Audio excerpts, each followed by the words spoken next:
माँ दुर्गा के 9 स्वरूप। साल में 4 नवरात्रि आती हैं। चैत्र नवरात्रि, शारदीय नवरात्रि और 2 नवरात्रि गुप्त रूप से आती हैं, इसलिए इन्हें गुप्त नवरात्रि भी कहा जाता है।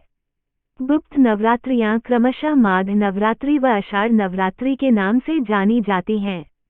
प्रत्येक वर्ष में 6 माह के अंतराल पर 2 मुख्य नवरात्रि मनाई जाती हैं। चैत्र नवरात्रि चैत्र शुक्ल प्रतिपदा से आरंभ होती है व रामनवमी के रूप में पूर्ण हो जाती है। इसे बसंत नवरात्रि या राम नवरात्रि भी कहते हैं। इस नवरात्रि के साथ नए हिंदू वर्ष की शुरुआत होती है। शारदीय नवरात्रि आश्विन शुक्ल प्रतिपदा से आरंभ होती है तथा नवरात्रि के 10वें दिन दशहरा या विजयदशमी का त्योहार मनाया जाता है। यह मुख्य नवरात्रि है। इसे वार्षिक नवरात्रि या महानवरात्रि भी कहते हैं। इन 9 दिनों में मां दुर्गा के नवस्वरूप शैलपुत्री, ब्रह्मचारिणी, चंद्रघंटा, कूष्मांडा, स्कंदमाता, कात्यायनी, कालरात्रि, महागौरी एवं सिद्धिदात्री रूपों का पूजन व अर्चन किया जाता है। मां दुर्गा अपने पहले स्वरूप में शैलपुत्री के नाम से जानी जाती हैं। पर्वतराज हिमालय के यहाँ पुत्री के रूप में उत्पन्न होने के कारण इनका शैलपुत्री नाम पड़ा था। इन्हें पार्वती, सती, हेमवती या वृषभारूढ़ा के नाम से भी जाना जाता है। वृषभ या बैल इनका वाहन है। इनके दाहिने हाथ में त्रिशूल और बाएं हाथ में कमल पुष्प सुशोभित है। मूलाधार चक्र में ध्यान कर इनकी साधना की जाती है।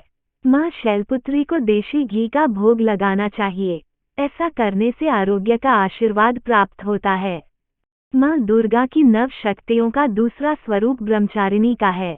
इन्होंने भगवान शंकर को पति के रूप में पाने के लिए कठोर तपस्या की थी। तप का आचरण करने के कारण इन्हें ब्रह्मचारिणी या तपश्चारिणी के नाम से जाना जाता है। इनके दाहिने हाथ में जप की माला एवं बाएं हाथ में कमंडल है।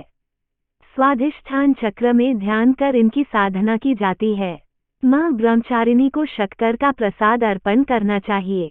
ऐसा करने से दीर्घायु का वरदान मिलता है। मां दुर्गा की तीसरी शक्ति का नाम चंद्रघंटा है।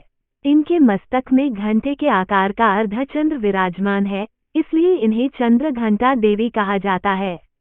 इनके शरीर का रंग स्वर्ण के समान चमकीला है और इनके 10 हाथ हैं। 7 हाथों में कमल, त्रिशूल, तलवार, कमंडल, गदा, धनुष व बाण हैं। 2 हाथ वर एवं अभय मुद्रा में हैं, जबकि 10वां हाथ उन्होंने हृदय पर रखा है। इनका वाहन सिंह है। ये युद्ध मुद्रा में सिंह पर विराजमान रहती हैं। मणिपुर चक्र में ध्यान कर इनकी साधना की जाती है। मां चंद्रघंटा को दूध का प्रसाद अर्पण करना चाहिए। ऐसा करने से सभी कष्टों से मुक्ति मिलती है तथा ऐश्वर्य की वृद्धि होती है। मां दुर्गा के चौथे स्वरूप का नाम कूष्मांडा है। अपनी मंद, हल्की हंसी द्वारा अंड अर्थात ब्रह्मांड की रचना करने के कारण इन्हें कूष्मांडा के नाम से अभिहित किया गया है। सृष्टि की रचना करने के कारण इन्हें आदिशक्ति या आदिस्वरूपा के नाम से भी जाना जाता है। इनकी 8 भुजाएं हैं, इसलिए इन्हें अष्टभुजा भी कहा जाता है। इनके हाथों में क्रमशः कमंडल, धनुष, बाण, कमल, कलश, चक्र, गदा व जपमाला सुशोभित हैं। अनहात चक्र में ध्यान कर इनकी साधना की जाती है। मां कूष्मांडा को मालपुआ का नैवेद्य अर्पण करना चाहिए। ऐसा करने से बुद्धि का विकास होता है तथा मनोबल बढ़ता है। मां दुर्गा के 5वें स्वरूप को स्कंदमाता के नाम से जाना जाता है। भगवान शिव और पार्वती के 6 मुख वाले दूसरे पुत्र भगवान स्कंद, कुमार कार्तिकेय के नाम से भी जाने जाते हैं। भगवान स्कंद की माता होने के कारण इनका नाम स्कंदमाता पड़ा।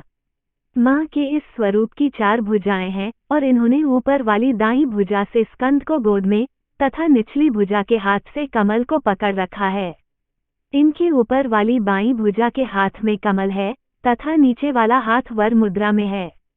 इनका वाहन सिंह है। विशुद्ध चक्र में ध्यान कर इनकी साधना की जाती है। मां स्कंदमाता को केले का प्रसाद अर्पण करना चाहिए। ऐसा करने से उत्तम स्वास्थ्य प्राप्त होता है। मां दुर्गा के 6ठे स्वरूप का नाम कात्यायनी है। इन्होंने महर्षि कात्यायन की कठिन तपस्या से प्रसन्न होकर उनकी इच्छानुसार उनके यहाँ पुत्री रूप में जन्म लिया था, इसलिए इनका नाम कात्यायनी पड़ा। इन्होंने अपने इसी रूप में महिषासुर का वध किया था। इनकी 4 भुजाएं हैं। इनके ऊपर वाला दायां हाथ अभय मुद्रा में तथा नीचे वाला हाथ वर मुद्रा में है। इनके ऊपर वाले बाएं हाथ में तलवार व नीचे वाले हाथ में कमल का फूल है। इनकी उपासना से धर्म, अर्थ, काम व मोक्ष की प्राप्ति होती है। आज्ञा चक्र में ध्यान कर इनकी साधना की जाती है। मां कात्यायनी को शहद का नैवेद्य अर्पण करना चाहिए। ऐसा करने से सौंदर्य की प्राप्ति होती है। मां दुर्गा की 7वीं शक्ति कालरात्रि के नाम से जानी जाती हैं। इनका वर्ण घने अंधकार की तरह एकदम काला है तथा इनके बाल बिखरे हुए हैं। इनके 3 नेत्र और 4 भुजाएं हैं। इनके दोनों दाएं हाथ क्रमशः वर और अभय मुद्रा में हैं, जबकि एक बाएं हाथ में तलवार और दूसरे में लौह अस्त्र या वज्र है। इन्होंने अपने गले में बिजली की तरह चमकने वाली माला पहनी हुई है। इनका वाहन गधा अथवा गर्दभ है। सहस्रार चक्र में ध्यान कर इनकी साधना की जाती है। मां कालरात्रि को गुड़ का प्रसाद अर्पण करना चाहिए। ऐसा करने से शोक से मुक्ति मिलती है एवं सभी विध्वंस शक्तियों का नाश होता है। मां दुर्गा की 8वीं शक्ति का नाम महागौरी है। इनका वर्ण, वस्त्र और आभूषण सभी गौर अथवा सफेद हैं। नारद मुनि के कहने पर इन्होंने भगवान शिव को प्राप्त करने के लिए कठोर तपस्या की थी, जिस कारण इनका रंग काला पड़ गया था।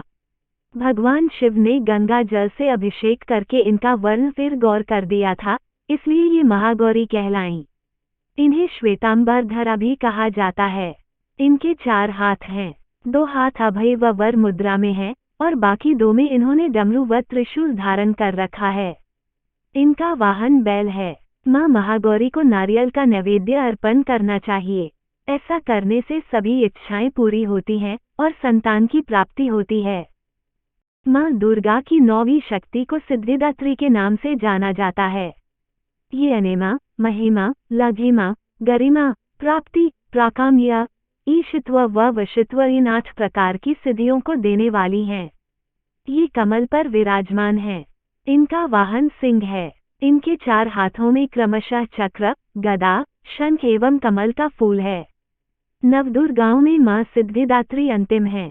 मां सिद्धिदात्री को तिल का भोग लगाना चाहिए। ऐसा करने से अनहोनी घटनाओं से बचाव होता है तथा मां का आशीर्वाद प्राप्त होता है।